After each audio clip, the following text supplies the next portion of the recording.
When Japan surrendered in August 1945, silence fell heavier than any bomb. Cities lay in ruins.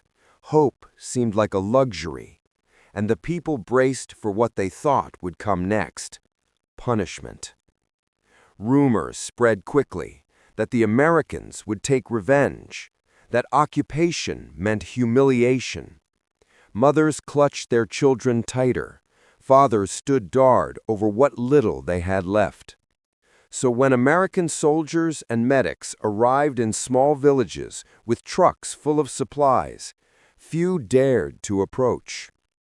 In one small fishing town near Yokohama, the people watched from doorways as U.S. doctors began unloading medical crates.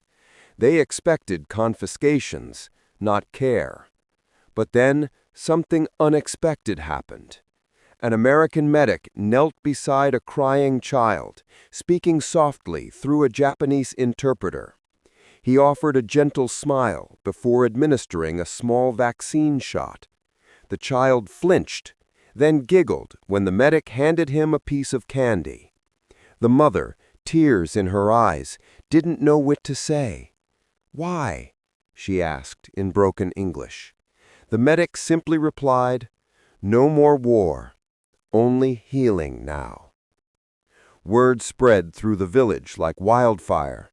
The same soldiers who had once been enemies were now lining up Japanese children, not for interrogation, but for protection, from disease, not from guns.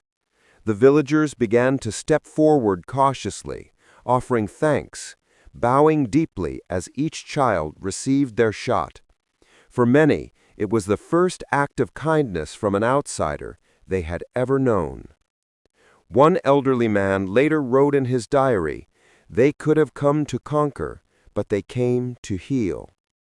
American medical teams continued to travel from village to village, vaccinating thousands against smallpox and cholera.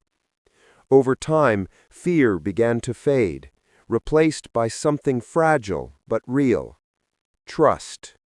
As the sun set over the harbor that evening, children ran laughing through the same streets that had once echoed with air raid sirens. For the first time in years, their mothers smiled without fear. The war had ended not just in surrender, but in compassion.